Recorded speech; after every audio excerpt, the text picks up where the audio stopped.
ಓಂ ನಾರಾಯಣಂ ಗುಣೈಃ ಸರ್ವೈರುದೀರ್ಣಂ ದೋಷವರ್ಜಿತಂ ಜ್ಞೇಯಂ ಗಮ್ಯಂ ಗುರುಂಶ್ಚಾಪಿ ನತ್ವಾ ಸೂತ್ರಾರ್ಥ ಉಚ್ಯತೆ. ಏನಾಯ್ತೀಗ ಅದು ಮುಗಿತಲ್ಲ ಅದು. ಹಾಂ, ನೆಕ್ಸ್ಟ್ ಈಗ ಹಾಂ ಅತೃತ್ವಾಧಿಕರಣ. ಈ ಒಂದು ಪ್ರಶ್ನೆ ಆಗ್ತದೆ ಮತ್ತೊಂದು. ಬಟ್ ಅವ್ರ ಸಾರಾಂಶ ಏನು ಹೇಳಿದರು, ಇನ್ನು ಬಂದಿಲ್ಲ. ಅತೃತ್ವ ಅದು ಬಂದಿಲ್ಲ. ಎಲ್ಲಿದೆ? ಅರ್ಭಕೌಕಸ್ತ್ವಾತ್ ಸಂಭೋಗ, ಅದು ಓದಲಿಲ್ಲ. ಸಂಭೋಗ ಪ್ರಾತಿನಿಧ್ಯ ಚೇನ್ನ ವಿಶೇಷ್ಯಾತ್ ಅದಾಗಬೇಕಲ್ಲ. ಬರೆಯೋದು ಮುಗುದಿಲ್ಲ ಅದೇನು ಕೂಡ. ಅಲ್ಲ, ಈಗ ಯಾವ ಅಧಿಕರಣ ಮುಗೀತಪ್ಪ?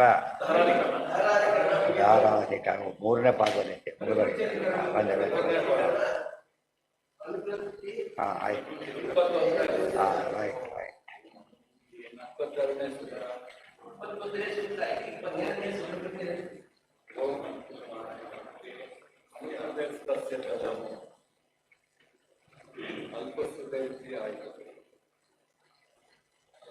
ಅನುಕೃತ್ಯಧಿಕರಣ ಅದರಲ್ಲಿ ಹೇಳ್ತಾರೆ,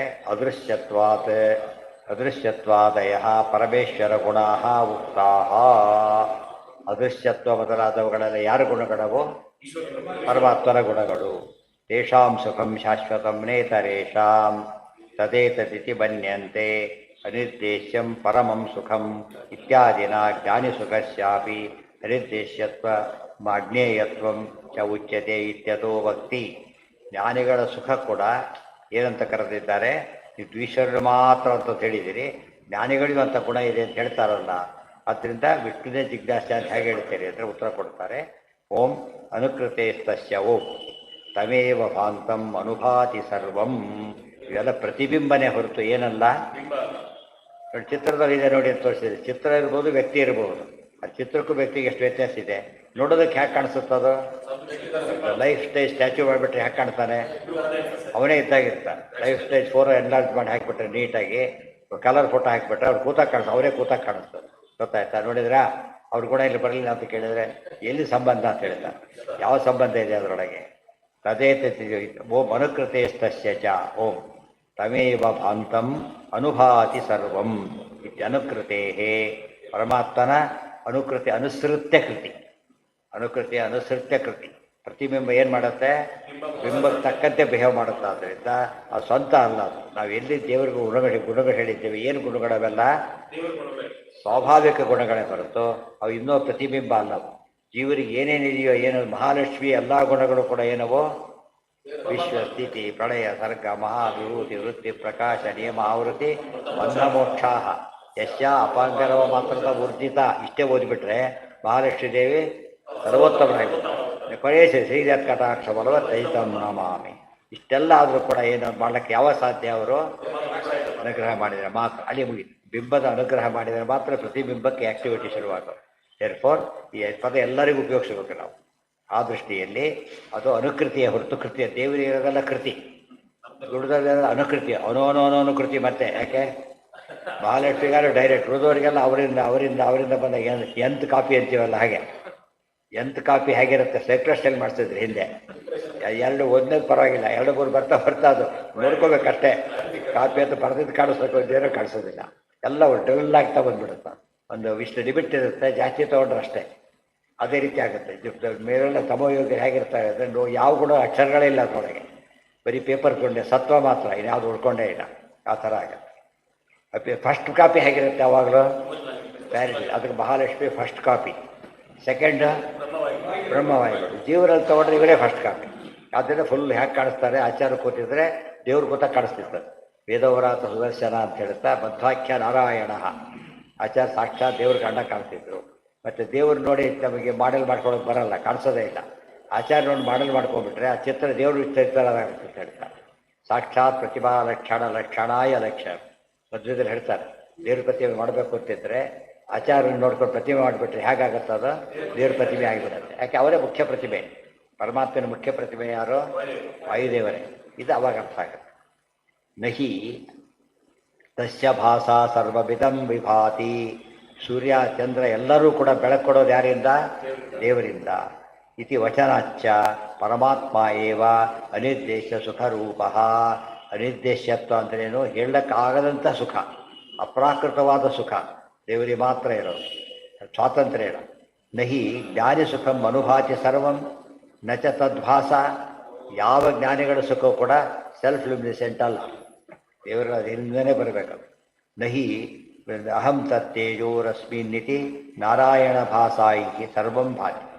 ಭಾಸ ಅಂದ್ರೇನು? ಕಾಂತಿ. ನಾರಾಯಣನ ಕಾಂತಿಯಿಂದಲೇ ಎಲ್ಲವೂ ಬೆಳಗ್ತಾ ಇರೋದರಿಂದ ಸ್ವಂತ ಪ್ರಕಾಶ ಯಾರಿಗೂ ಇಲ್ಲ. ಇದಕ್ಕೆ ಇನ್ನೊಂದು ಆಧಾರ ಇದೆ. ಓಂ ಅಭಿಸ್ಮರ್ಯತೆ ಓಂ ಯದಾದಿತ್ಯಗತಂ ತೇಜೋ ಜಗದ್ಭಾಸಯತೇಖಿಲಂ ಯಚ್ಚಂದ್ರಮಸಿ ಯಚ್ಚಾಗ್ನೌ ತತ್ತೇಜೋ ವಿದ್ಧಿ ಮಾಮಕಂ ಇತಿ. ಭಗವದ್ಗೀತೆ ಸ್ಮೃತಿ. ಅಪಿಸ್ಮರ್ಯತೆ ಸ್ಮೃತಿಯಲ್ಲೂ ಹೀಗೆ ಇದೆ ಅಂತ ಹೇಳಿದ್ರು. ಅದು ಶ್ರುತಿ, ಸ್ಮೃತಿಯಲ್ಲೂ ಹೀಗೆ ಇದೆ. ಏನದು? ನತತ್ ಭಾಸಯತೆ ಸೂರ್ಯೋ ನ ಶಶಾಂಕೋ ನ ಪಾವಕಃ ಯದ್ಗತ್ವಾ ನ ನಿವರ್ತಂತೆ ತದ್ಧಾಮ ಪರಮಂ ಮಮ ಇತಿ ಚ. ಇಲ್ಲಿಗೆ ವಾಕ್ಯ ಕೊಟ್ಟ. ಇಲ್ಲೂ ದೊಡ್ಡ ಪ್ರಾಬ್ಲಮ್ ಇದೆ, ಯೋಚನೆ ಮಾಡಿ. ಭಗವದ್ಗೀತೆಯಲ್ಲಿ ಏನು ರೆಫರೆನ್ಸ್ ಬಂದಿದೆ? ಬ್ರಹ್ಮಸೂತ್ರ. ಬ್ರಹ್ಮಸೂತ್ರ ಪದೇಶ್ಚೈವ. ಬ್ರಹ್ಮಸೂತ್ರದಲ್ಲಿ ಏನು ರೆಫರೆನ್ಸ್ ಬಂತು? ಗೀತಾದ ಬಂತು. ಈಗ ನಮ್ಮ ಆಧುನಿಕರು ತಲೆ ಕೆಡಿಸ್ಕೊತಾರೆ, ಯಾವುದು ಮೊದಲು ಬರೆದಿರ್ಬೇಕು, ಯಾವುದು ಮೊದಲಿದೆ, ಗೀತಾ ಮೊದಲು ಇದು ಮೊದಲು ಅಂತ ಪ್ರಶ್ನೆ. ನಮ್ಮ ಪ್ರಕಾರ ಎರಡು ವೇದವ್ಯಾಸರು ಬರೆದರು, ಅದು ಸಮಸ್ಯೆನೇ ಇಲ್ಲ. ಸೊ ಇದು ಗೀತಾ ರೆಫರ್ ಮಾಡಿಕೊಂಡು ಇವ್ರು ಪುಸ್ತಕ ಬರೋದು, ಇದು ಅವರೇ ಮಾಡಿದರು. ದೊಡ್ಡ ಗಲಾಟೆ. ಇವ್ರು ಬೇರೆ ಇರೋದು, ಅವ್ರು ಬೇರೆ, ಅದರಲ್ಲೇ ಅರ್ಧ ಆಯುಷ್ಯ ಕಳೆದಿರ್ತಾರೆ. ಇಬ್ಬರು ಒಂದೇ ತಿಳ್ಕೊಂಡಾಗ ಸಮಸ್ಯೆ ಇಲ್ಲ, ಹೋಗಲಿ ಬಿಡಿ, ಇಬ್ಬರು ಒಂದೇ ಆಗಿರಲಿ. ಆದರೆ ಪುಸ್ತಕ ಬರೆದು ಯಾವುದು ಅಂತ ಕೇಳಿದರೆ ಏನು ಹೇಳಬೇಕು ಅದಕ್ಕೆ? ಅದಕ್ಕೆ ಉತ್ತರ ಇಷ್ಟೇ ಇದೆ. ಎರಡವ್ರ ಮನಸ್ಸಲ್ಲಿ ಎರಡೂ ಇರೋದ್ರಿಂದ ಎರಡು ಏಕಕಾಲಕ್ಕೆ ಇತ್ತು.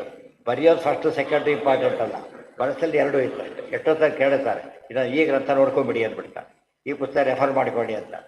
ಅವಾಗ ನಮಗೇನಾಗುತ್ತೆ, ಯಾವ್ದು ಫಸ್ಟು ಯಾವ ಸೆಕೆಂಡ್ ಬರೆದಿದ್ದು ಗೊತ್ತಾಗುತ್ತೆ ಅಷ್ಟೇ. ಬಟ್ ಮನಸ್ಸಲ್ಲಿ ಇರಬೇಕು ಕ್ರಮ ಗೊತ್ತಾಗಲ್ಲ.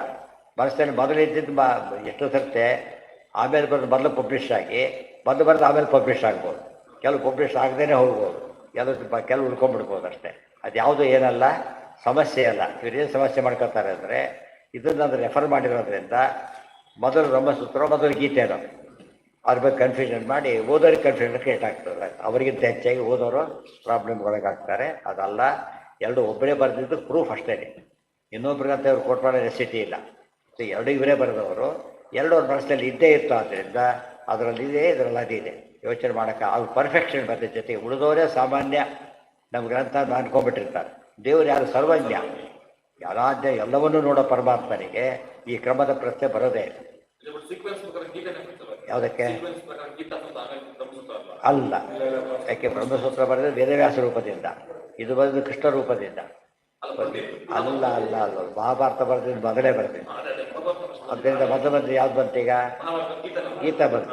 ಆಮೇಲೆ ಅಲ್ಲ, ಮೊದಲು ಬರೆದಿದ್ದು ಬ್ರಹ್ಮಸೂತ್ರ ವ್ಯಾಸಿಷ್ಠ ಕೃಷ್ಣ ರೂಪದಿಂದ. ಆಮೇಲೆ ಗೀತಾ ಹೇಳಿದ್ದ ಆಮೇಲೆ, ಗೊತ್ತಾಯ್ತಾ? ಅಲ್ಲಿ ಬರೆದ್ಬೇಕಾದ್ರೂ ಕೂಡ ಪ್ರಶ್ನೆ ಬರ್ತದೆ. ಬರೆದಿದ್ದು ಸೈಮಿಲ್ಟೇನಿಯಸ್ ಆಗಿ, ಆದರೆ ಪಬ್ಲಿಷ್ ಆಗಿದ್ದು ಯಾವ್ದು ಫಸ್ಟು? ವೈಶಂಪಾಯನರಿಂದ ಇದು ಬಂತು ಹೊರಗೆ. ಪುಸ್ತಕ ರೆಡಿ ಇದೆ, ಅದು ಶಿಷ್ಯರಿಗೆ ಗೊತ್ತೂ ಇದೆ. ಬಟ್ ಓಪನ್ನಾಗಿ ಪಬ್ಲಿಷ್ ಆಗಿದ್ದು ಯಾವಾಗ? ಯಾವುದೇ ಪುಸ್ತಕನ ಪ್ರೂಫ್ ಸ್ಟೇಜಲ್ಲಿ 8 ಜನ ಓದಿರ್ಬೋದು. ಪ್ರೂಫ್ ಸ್ಟೇಜಲ್ಲಿ ಅದು ಪಬ್ಲಿಷನ್ ಅಂತ ಕರೆಯೋದಿಲ್ಲ, ಪ್ರಿಂಟ್ ಆಗಿ ಪಬ್ಲಿಕೇಶನ್ ಅಂತ ಕರೀತಾರೆ. ಅದಾಗಿದ್ದು ವೈಶಂಪಾಯನರಿಂದ.